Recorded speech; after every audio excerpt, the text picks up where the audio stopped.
Hi అండి, నేను మీ Lakshmi village ఫుడ్స్కి స్వాగతం. ఈరోజు మంచి కూరతో మీ ముందుకు వచ్చానండి. ఇది ఏం కూర అనుకుంటున్నారా? పప్పు తోటకూర అండి, కందిపప్పు తోటకూర.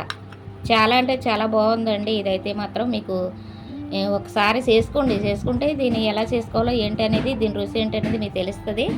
ఒకసారి ట్రై చేసి చూడండి. ఈ కూర అయితే మాత్రం చాలా బాగుందండి. రైస్లోకైనా, రోటీ చపాతీలోకైనా, పూరీలోకైనా చాలా బాగుంటుంది. మళ్ళీ చేసుకొని తినాలనిపించేలా ఉందన్నమాట. ఒకసారి వెళ్దామా? అసలు వేడి అన్నంలో నెయ్యి వేసుకుని, కొంచెం పచ్చడి వేసుకుని, ఆవకాయ పచ్చడి వేసి తింటే ఉంటుందండి. ఆహా ఓహో అనవలసిందేనండి, అంత బాగుంటుంది అనమాట. సరేనా? ఒకసారి ఈ వీడియోలోకి వెళ్ళి ఎలా చేసుకోవాలో చూద్దామా? మరి ఈ కందిపప్పు తోటకూర వీడియో ఎలా వచ్చిందో, ఈ పప్పు మీరు కూడా చేసుకుని ఎలా వచ్చిందో నాకు కామెంట్ రూపంలో తెలియచేద్దరు. కానీ చాలా అంటే చాలా బాగుందండి. తినేగలిగి తినాలనిపించేలా ఉంది. ఒకసారి వీడియోలోకి వెళ్ళి చూసేద్దామా? వచ్చేసండి, వెళ్దాం వీడియోలోకి. సరే, పప్పు అంత ఎంతనే లేదండి, మనకి ఎంత కావాలో మన జనాన్ని బట్టి, మనం ఇంట్లో ఎంతమంది అయితే ఉంటామో నెంబర్స్ని బట్టి వేసుకోవాలి. చూసారా? ఇప్పుడు దీంట్లోని తోటకూర అండి. తోటకూర నేనైతే ఇదిగోండి, మాది మొన్న కోసుకున్నానని చెప్పాను కదా, నిన్న వీడియో పప్పు తోటకూర వండుకుంటాను అన్నాను కదా, నిన్నే కోసానండి. ఇది మన తోటలోది, ఇది అదే మన ఇంటి తోటకూర అనమాట. ఇది ఎంత ఉంటుందండి? పెద్ద కట్టలు అయితే 2 కట్టలు, చిన్న కట్టలు అయితే 4 కట్టలు అవుతుందండి. ఇది ఈ తోటకూర ఇప్పుడు 4-5 సార్లు కడిగి ఇందులోని వేసుకోవాలన్నమాట. అలాగా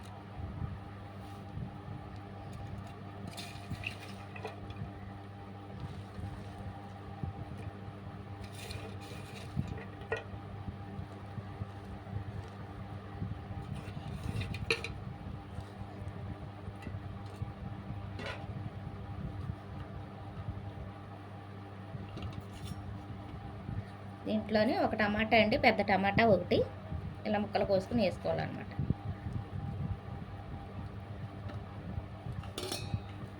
పచ్చిమిర్చి 10 పచ్చిమిర్చి ఉంటాయండి, చిన్నగా ముక్కలు కోసుకుని వేసుకోవాలి.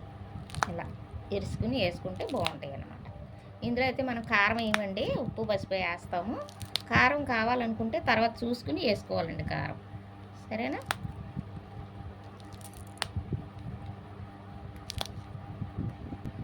అలాగే ఇప్పుడు దీంట్లోని ఇదిగోండి చింతపండు, పెద్ద నిమ్మకాయ సైజు అంతా చింతపండు ఇలా పైన పెట్టుకోండి, అడుగున పెట్టద్దు. ఎందుకంటే అడుగున పెడితే మళ్ళీ పప్పు కదండి, గమ్మున ఉడకదు. అందుకని దీంట్లోని పసుపు,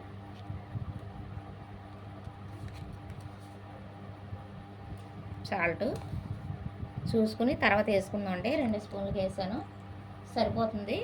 దీంట్లోని కొద్దిగా ఒక గ్లాసు, పెద్ద గ్లాసుతో గ్లాసు వాటర్ వేసుకోవాలి, సరిపోతుంది. ఇది 4-5 విజిల్ వచ్చేదాకా ఉంచుకుని తర్వాత మనం ఆఫ్ చేసుకుందాం.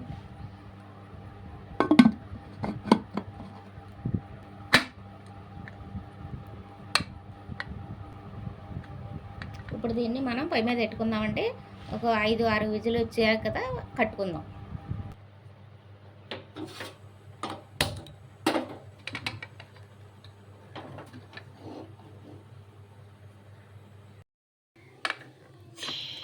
విజిల్ అయిపోయింది, తీసేసుకుందాం.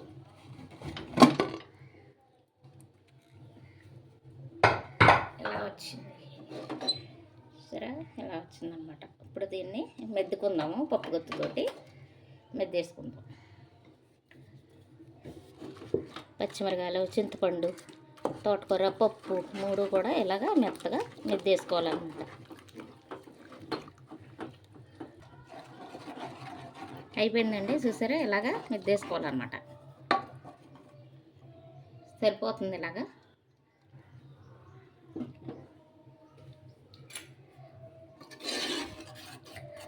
స్టవ్ వెలిగించుకుందాం.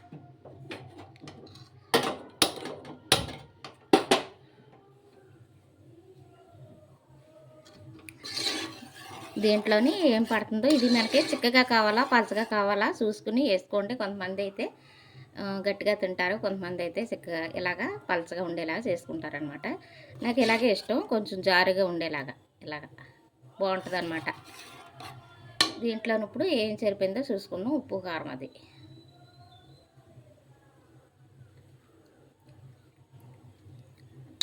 కొంచెం కారం, కొంచెం ఉప్పు పడుతుందండి. వేసుకుందాం. అందుకని ముందే వేసుకోకూడదు అనమాట, ఇది సరిపోతుంది. చూసుకుని వేసుకోవాలి. పచ్చిమిరకాయలు వేసుకున్నాం కాబట్టి కారం ముద్ద పట్టదు, ఉప్పు అయితే ఇది పడుతుంది, సరిపోతుంది. దీన్ని ఇప్పుడు ఒక 2 నిమిషాల పాటు ఉప్పు కారం వేసుకున్నాం కాబట్టి ఈ పచ్చివాసన పోయేదాకా కొంచెం ఒక 2 నిమిషాల పాటు ఉడికించుకోండి. అయిపోయిందండి, ఉడికిపోయింది. పోపు వేసేసుకుందాం. దీంట్లో పక్కన పెట్టుకుందాం.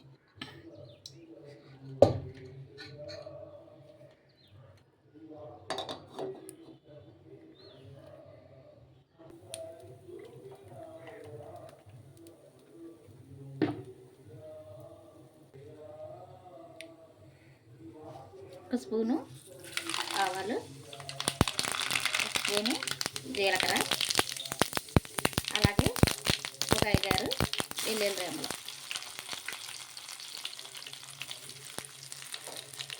దాంట్లోనే ముక్కలు కోసుకున్న ఉల్లిపాయలు అన్నమాట, చిన్నగా ముక్కలు కోసుకున్నాం, సరిపోతుంది. అలాగా ఎందుకంటే కొంతమంది మామూలుగా ముక్కలు కోసేసుకుని పప్పులోనే వేసేసుకుంటారండి, సీరికలుగా కోసుకొని. నేనైతే ఇంక ఇలాగే వేసుకుంటాను. మీరు మీ ఇష్టాన్ని బట్టి మీకు ఎలాగ ఇష్టపడితే అలాగా. కొద్దిగా 2 రెమ్మలు కరివేపాకు,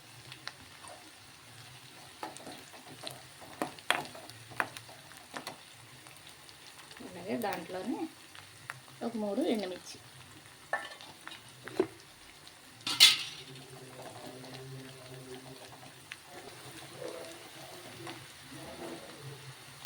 అలాగే ఇష్టపడితే వేసుకోవచ్చు, లేకపోతే లేదండి. ఒక చిటికెడు ఇంగువ, అది మీ ఇష్టాన్ని బట్టి. బాగుంటుందండి పప్పులోని అలాగా వేసుకుంటే. ఇంగువ చాలా బాగుంటుంది, పప్పులో అయితే మరీ బాగుంటుంది అనమాట, అందుకని వేసుకున్నాను నేను.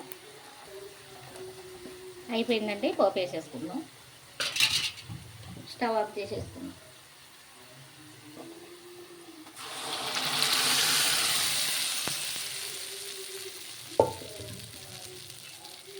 నచ్చిందా మీకు?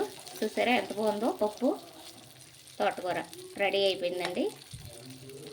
మనం ఇంకా టేస్ట్ చేసేయడమే. నచ్చింది అనుకుంటున్నాను నేను మీకు ఈ వీడియోని కానీ మీకు నచ్చితే లైక్ చేయండి, షేర్ చేయండి, సబ్స్క్రైబ్ చేసుకోండి, పక్కనే ఉన్న బెల్ ఐకాన్ కొట్టండి. బాయ్ అండి. ఈ పప్పు ఆకుకూర కూడా పప్పు తోటకూర ఇది పప్పులో ఎందులో అయినా పర్వాలేదండి. రోటీ చపాతీలోకి అన్నంలోకి చాలా బాగుంటుంది. పూరీలోకి కూడా ఒకసారి ట్రై చేయండి.